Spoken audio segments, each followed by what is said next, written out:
अस्सलाम वालेकुम दोस्तों, ये कहानी है एक अजीम नबी की जो अल्लाह के बरगजीदा बंदे थे।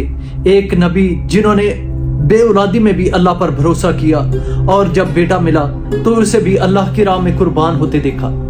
ये कहानी है हजरत ज़करिया अलैहिस्सलाम की जिंदगी की, जो पैदाइश से शहादत तक ईमान, सब्र और कुर्बानी की रोशन मिसाल है। हजरत ज़करिया अलैहिस्सलाम बनी इसराइल के एक अजीम नबी थे। वो एक साहले और परहेजगार खानदान में पैदा हुए। अल्लाह ने इन्हें नेकी, हिकमत और इल्म अता किया और वो बचपन से ही नेक अमाल में मशगूल रहते थे। अल्लाह ने इन्हें बनी इसराइल के लिए मुकर्रर किया और वो लोगों को सच्चाई और हदायत की तरफ बुलाने लगे। लेकिन वक्त के साथ बनी इसराइल के ज्यादातर लोग गुमराही में पड़ गए और नाफरमानी पर उतर आए। हजरत ज़करिया अलैहिस्सलाम का एक बहुत बड़ा एजाज ये था कि इन्हें हजरत मरियम अलैहिस्सलाम की कफालत की जिम्मेदारी दी गई। हजरत मरियम अलैहिस्सलाम जो हजरत ईसा अलैहिस्सलाम की वालदा थी, एक बहुत नेक और पाकीज़ा खातून थी। हजरत ज़करिया अलैहिस्सलाम जब भी इनके हुजरे में जाते तो वहां खाने पीने की चीजें देखकर हैरान हो जाते। हजरत ज़करिया अलैहिस्सलाम पूछते हैं, ऐ मरियम, ये खाने कहां से आते हैं? हजरत मरियम अलैहिस्सलाम मुस्कुरा कर कहती हैं, ये अल्लाह की तरफ से है, वो जिसे चाहे बगैर हिसाब के रिज़्क़ अता करता है। ये सुनकर हजरत ज़करिया अलैहिस्सलाम का अल्लाह पर ईमान और भी मजबूत हो गया और उन्होंने भी अल्लाह से दुआ करने का फैसला किया।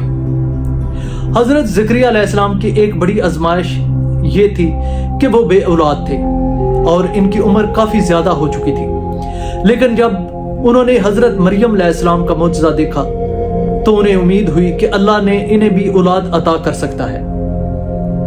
हजरत ज़करिया अलैहिस्सलाम ने अल्लाह ताला की बारगाह में हाथ बुलंद किए और दुआ की, ऐ मेरे रब, मुझे नेक औलाद अता फरमा जो तेरा फरमा बरदार हो। अल्लाह ने इनकी दुआ कबूल फरमाई और फरिश्तों ने आकर इन्हें खुशखबरी दी कि इन्हें एक नेक बेटा अता किया जाएगा जिसका नाम यहया होगा।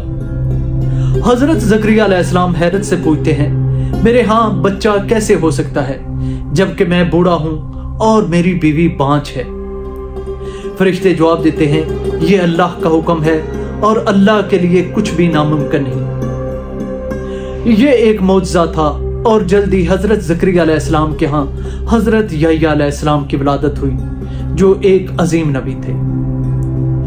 प्यारे दोस्तों, अपने इस वीडियो में आगे बढ़ने से पहले आप सब बहन भाइयों से एक छोटी सी रिक्वेस्ट है कि अगर आपको इस्लामी और मालूमाती वीडियो देखने का शौक है तो हमारे इस चैनल को सब्सक्राइब कर लें और प्लीज वीडियो को भी अभी से लाइक कर लें ताकि हमारी आने वाली हर वीडियो आपको बर वक्त मिल सके। अब बढ़ते हैं अपने स्टोरी के बाकी हिस्से की तरफ।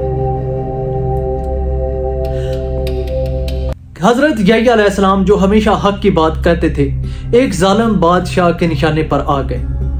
बादशाह की बीवी ने इनके कत्ल का मुतालबा किया और बुलाकर इन्हें शहीद कर दिया।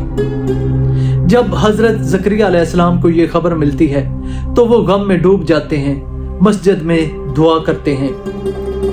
सिपाही हजरत ज़करिया अलैहिस्सलाम की तलाश कर रहे हैं। वो जंगल की तरफ भागते हैं, एक दरख्त खुलता है और वो इसके अंदर छुप जाते हैं। बनी इसराइल के जालिम लोग अब हजरत ज़करिया अलैहिस्सलाम के भी दुश्मन हो चुके थे।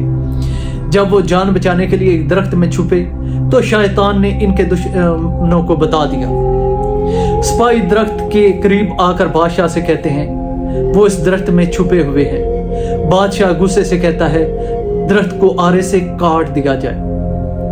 जालिमों ने दरख्त के साथ हजरत ज़करिया अलैहिस्सलाम को भी आरे से काट दिया, लेकिन वो आखिरी वक्त तक खामोश रहे और अल्लाह के हुजूर सुरखरू हो गए। ये कहानी हमें सिखाती है कि सच्चाई का रास्ता आसान नहीं, लेकिन वही रास्ता अल्लाह के करीब का जरिया बनता है। हजरत ज़करिया अलैहिस्सलाम की कुर्बानी हमें सिखाती है कि हमें हमेशा हक पर कायम रहना चाहिए। कुरान करीम की आयत है, और जो अल्लाह के रास्ते में मारे जाएं, इन्हें मुर्दा ना कहो बल्कि वो जिंदा हैं, लेकिन तुम ही शऊर नहीं रखते। अगर आपको ये कहानी पसंद आती है तो इसे दूसरों तक पहुंचाएं और हमारे चैनल को सब्सक्राइब करें। मिलेंगे कल एक नई वीडियो के साथ। तब तक के लिए अस्सलाम वालेकुम।